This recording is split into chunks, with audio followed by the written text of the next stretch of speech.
Après 15 ans, Africa Banking Forum est désormais le rendez-vous annuel de la Banque africaine.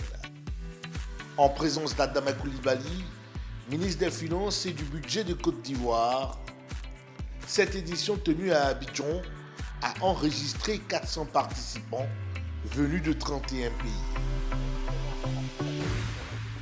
Les regards croisés de ces experts ouvrent la voie à la réflexion entre dynamique concurrentielle et résilience technologique.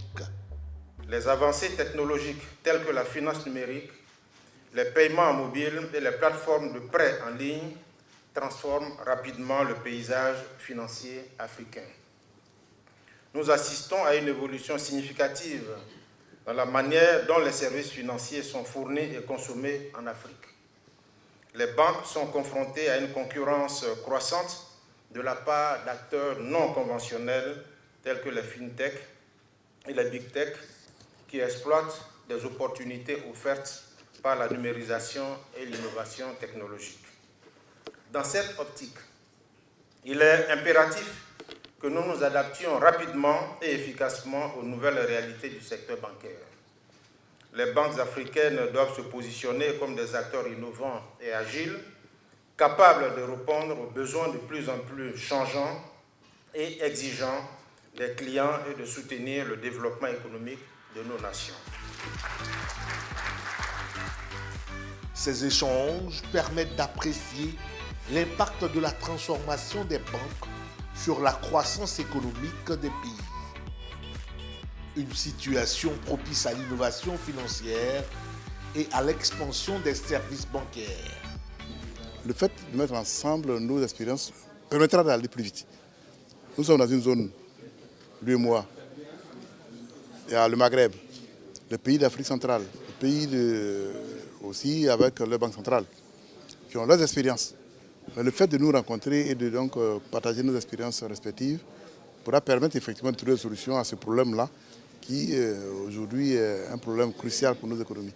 La concurrence, c'est une émulation également. La concurrence, elle est bonne parfois pour pouvoir ouvrir les yeux à ceux qui ont peut-être pris un peu de retard. Les banques ont pris de retard, mais aujourd'hui, elles sont dans leur lancée. Elles ont pris des dispositions, tant ici bien que les telcos qui avaient des espaces assez réduits d'évolution ont commencé à se transformer carrément en banque. Vous avez ici en Côte d'Ivoire Orange Bank Africa qui vient de créer une succursale au niveau du Sénégal. Et donc c'est tant mieux parce qu'aujourd'hui on est parti d'une situation de disparité en amont. Aujourd'hui on va vers la convergence. Cette convergence doit permettre aux États africains de peser un peu plus sur les décisions internationales.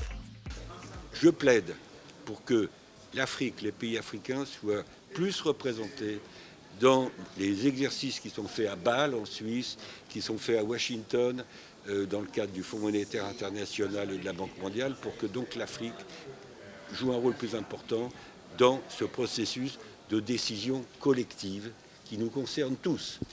Même si l'économie mondiale est en train de se fragmenter un peu, le monde va rester globalisé. Donc l'Afrique, elle est dans la globalisation, elle est dans la concurrence internationale. Et donc les exigences de compétitivité restent là, vont rester importantes. Entre les échanges B2B très appréciés, les participants n'ont pas manqué d'aborder les défis majeurs de l'inclusion financière, de la cybersécurité et la réglementation face au nouveau modèle des services bancaires. Il faut qu'on soit plutôt dans une dynamique de faire des alliances, des partenariats pour que chacune des parties puisse tirer profit de la mission de servir les populations. Bien évidemment, la technologie et l'innovation vont être des key drivers. Et puis pour terminer, on a un vrai sujet, c'est la régulation. Faire en sorte que le client finalement soit le régulateur parce que c'est lui qui va conduire l'écosystème que nous allons mettre en place. Quand on communique, on arrive à créer beaucoup plus ensemble, on arrive à s'adapter. Et ces challenges, ces défis, c'est bien qu'ils viennent. Parce que s'il n'y avait pas cette perturbation dont on a parlé justement des telcos vers les banques, on ne se serait pas adapté. Et donc je pense que ces défis, ces challenges vont toujours exister. C'est à nous, les titans, de travailler ensemble pour les relever et pouvoir en fait trouver des solutions adaptés. Les conditions de réussite, elles sont claires. C'est une maîtrise des nouvelles technologies, mais aussi une maîtrise des risques. Ça veut dire que le régulateur doit aussi accompagner ces grands changements.